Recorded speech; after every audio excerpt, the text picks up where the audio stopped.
Hello students, मैं हूं कुसुम चौहान। आज आप लोगों के लिए फिर से एक नया वीडियो लेके आई हूं। पहले वीडियो में मैंने आप लोगों को मुहावरे बताए थे। वो सारे जितने भी मुहावरे थे वो सभी इम्पॉर्टेंट थे और मुहावरे का भाग 2 मैं ये लेके आई हूं। इसमें जितने भी मुहावरे मैंने आप लोगों को बताए हैं ये भी सारे इम्पॉर्टेंट हैं, तो आप लोग वीडियो को लास्ट तक ज़रूर देखें। गुदड़ी का लाल यानी गरीब के घर में गुणवान का उत्पन्न होना। अब इसका वाक्य प्रयोग है, अपने वंश में प्रेमचंद्र सचमुच गुदड़ी के लाल थे। फिर है गांठ में बांधना यानी खूब याद रखना।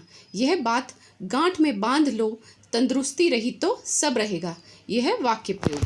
फिर है गुड़ गोबर करना यानी बना बनाया काम बिगाड़ना। वीरू ने जरा सा बोलकर सब गुड़ गोबर कर दिया। फिर है गुरु घंटाल यानी दुष्टों का नेता या सरदार। अरे भाई, मोनू तो गुरु घंटाल है, उससे बचकर रहना। फिर है गंगा नहाना यानी अपना कर्तव्य पूरा करके निश्चिंत होना। अब वाक्य प्रयोग है, रमेश अपनी बेटी की शादी करके गंगा नहा लिए। फिर है गच्चा खाना यानी धोखा खाना। रामू गच्चा खा गया वरना उसका कारोबार चला जाता। फिर है गजब ढाना यानी कमाल करना। लता मंगेशकर ने तो गायकी में गजब ढा दिया है। फिर है गज भर की छाती होना यानी अत्यधिक साहसी होना। उसकी गज भर की छाती है तभी तो अकेले ने ही 4 आतंकवादियों को मार दिया। फिर है गढ़ फतह करना यानी कठिन काम करना। आईएएस पास करके शंकर ने सचमुच गढ़ फतह कर दिया। फिर है गधा बनाना यानी मूर्ख बनाना। अप्रैल फूल डे वाले दिन मैंने रामू को खूब गधा बनाया। फिर है गधे को बाप बनाना यानी काम निकालने के लिए मूर्ख की खुशामद करना। वाक्य प्रयोग है, रामू गधे को बाप बनाना अच्छी तरह जानता है। फिर है गर्दन ऐंठी रहना, घमंड या अकड़ में रहना।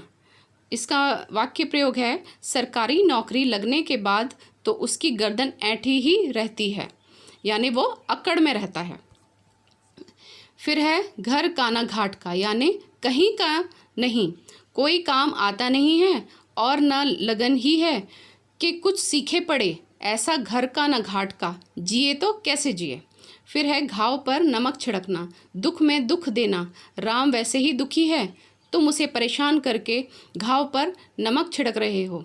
फिर है घोड़े बेचकर सोना, बेफिक्र होना। बेटी तो ब्याह दी, अब क्या घोड़े बेचकर सो। उसके बाद है घड़ों पानी पड़ना यानी अत्यंत लज्जित होना। वह हमेशा फर्स्ट क्लास आता था, मगर इस बार परीक्षा में चोरी करते समय रंगे हाथ पकड़े जाने पर बच्चों पर घड़ों पानी पड़ गया यानी वो बहुत लज्जित हुआ। फिर है घी के दिए जलाना, अप्रत्याशित लाभ पर प्रसन्न होना। जिससे तुम्हारी बराबर ठनती रही वह बेचारा कल शाम कूच कर गया, अब क्या है, घी के दिए जलाओ यानी प्रसन्न हो जाओ। घर बसना, विवाह करना। उसने घर क्या बसाया, वह बाहर निकलता ही नहीं यानी अब उसने विवाह क्या कर लिया, वो तो दिखता ही नहीं है, बाहर ही नहीं निकलता। घर बसना यानी विवाह करना। घात लगाना, मौका ताकना। वह चोर दरवान इसी दिन के लिए तो घात लगाए था, वरना विश्वास का ऐसा रंगीला नाटक खेलकर सेठ की तिजोरी चाबी तक कैसे समझे रहता। ये था वाक्य। फिर है घाट घाट का पानी पीना यानी हर प्रकार का अनुभव होना। मुन्ना घाट घाट का पानी पिए हुए है, उसे कौन धोखा दे सकता है। फिर है घर आबाद करना यानी विवाह करना। देर से ही सही, रामू ने अपना घर आबाद कर लिया। आगे है घर का उजाला यानी सुपुत्र अथवा इकलौता पुत्र। सब जानते हैं कि मोहन अपने घर का उजाला है। फिर है घर काट खाने दौड़ना यानी सुनसान घर, जब कोई नहीं रहता तो घर क्या है, काटने को दौड़ता है, तो घर काट खाने दौड़ना यानी सुनसान घर। घर में कोई नहीं है इसलिए मुझे घर काट खाने को दौड़ रहा है। ये था वाक्य प्रयोग। फिर है घर का चिराग गुल होना, पुत्र की मृत्यु होना। यह सुनकर बड़ा दुख हुआ कि मेरे मित्र के घर का चिराग गुल हो गया या बुझ गया। घर का बोझ उठाना, घर का खर्च चलाना या देखभाल करना। वाक्य है, बचपन में ही अपने पिता के मरने के बाद राकेश घर का बोझ उठा रहा है। फिर है घर का नाम डुबोना, यानी परिवार या कुल को कलंकित करना। रामू ने चोरी के जुर्म में जेल जाकर घर का नाम डुबो दिया। फिर है घर घाट एक करना, यानी कठिन परिश्रम करना। नौकरी के लिए संजय ने घर घाट एक कर दिया। फिर है घर फूंक कर तमाशा देखना, अपना घर स्वयं उजाड़ना या अपना नुकसान खुद करना। वाक्य है, जुए में सब कुछ बर्बाद करके राजू अब घर फूंक के तमाशा देख रहा है। ये था वाक्य प्रयोग। आगे है घर में आग लगाना, यानी परिवार में झगड़ा कराना। वाक्य है, वह तो सबके घर में आग लगाता फिरता है, इसलिए उसे कोई अपने पास नहीं बैठने देता। फिर है घर में भुंजी भांग न होना, बहुत गरीब होना। रामू के घर में भुंजी भांग नहीं है और वो बातें करता है नवाबों की। ये था वाक्य प्रयोग। फिर है घाव पर मरहम लगाना, यानी सांत्वना या तसल्ली देना। वाक्य है, दादी पहले तो मारती है, फिर घाव पर मरहम लगाती है। फिर है चल बसना, यानी मर जाना। बेचारे का बेटा भरी जवानी में चल बसा, यानी मर गया। चार चांद लगाना, चौगनी शोभा देना। निबंधों में मुहावरों का प्रयोग करने से चार चांद लग जाता है। फिर है चिकना घड़ा होना, बेशर्म होना।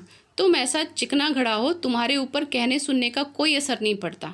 फिर है चिराग तले अंधेरा, पंडितों के घर में घोर मूर्खता आचरण। पंडित जी स्वयं तो बड़े विद्वान हैं, किंतु उनके लड़के को चिराग तले अंधेरा ही जानो। आगे है चैन की बंसी बजाना, यानी मौज करना। आजकल राम चैन की बंसी बजा रहा है। आगे है 4 दिन की चांदनी, यानी थोड़े दिन का सुख। राजा बलि का सारा बल भी जब 4 दिन की चांदनी ही रहा, तो तुम किस खेत की मूली हो। ये था वाक्य प्रयोग। फिर है चींटी के पर लगना या जमना, विनाश के लक्षण प्रकट होना। इसे चींटी के पर जमना ही कहेंगे कि अवतारी राम से रावण बुरी तरह पेश आया। फिर है चू न करना, सह जाना या जवाब न देना। वह जीवन भर सारे दुख सहता रहा, पर उसने चू तक न की। फिर है चादर से बाहर पैर पसारना, यानी आय से अधिक व्यय करना। व्यय मीन्स खर्च करना। 150 की कमाते हो और इतनी खर्चीली लतें पाल रखी हैं। चादर के बाहर पैर पसारना कौन सी अक्लमंदी है। ये थे वाक्य और अर्थ और उनके वाक्य प्रयोग। और कुछ वाक्य हैं। चेहरे पर हवाइयाँ उड़ना, यानी डरना घबराना। साम्यवाद का नाम सुनते ही पूंजीपतियों के चेहरे पर हवाइयाँ उड़ने लगती हैं। फिर है चांदी काटना, खूब आमदनी करना। कार्यालय में बाबू लोग खूब चांदी काट रहे हैं। फिर है चंपत हो जाना, यानी भाग जाना। जब काम करने की बारी आई तो राजू चंपत हो गया, यानी भाग गया। चकमे में आना, धोखे से पड़ना, धोखे में पड़ना। किशोर किसी के चकमे में आने वाला नहीं है, वह बहुत समझदार है। फिर है चकमा देना, धोखा देना। वह बदमाश मुझे धोखा देकर भाग गया या चकमा देकर भाग गया। चक्कर में आना, फंदे में फंसना। मुझसे गलती हो गई जो मैं उस ठग के चक्कर में फंस गया। फिर है चना चबाना, रूखा सूखा भोजन। आजकल रामू चना चबैना खाकर गुजारा कर रहा है। फिर है चपत पड़ना, हानि अथवा नुकसान होना। नया मकान खरीदने में रमेश को 20,000 की चपत पड़ी। फिर है चमक उठना, यानी उन्नति करना। रामू ने जीवन में बहुत परिश्रम किया है, अब वह चमक उठा है। फिर है चमड़ी उधेड़ना या खींचना, बहुत पीटना। राजू, तुमने दोबारा मुंह खोला तो मैं तुम्हारी चमड़ी उधेड़ दूंगा। फिर है चरणों की धूल, यानी तुच्छ व्यक्ति। हे प्रभु, मैं तो आपके चरणों की धूल हूँ, मुझ पर दया करो। फिर है चलता पुर्जा, यानी चालाक। रवि चलता पुर्जा है, उससे बचकर रहना ही अच्छा है। ये थे वाक्य, उनके अर्थ और वाक्य प्रयोग। वीडियो अच्छी लगे तो प्लीज़ ज़्यादा से ज़्यादा लाइक और शेयर ज़रूर करें।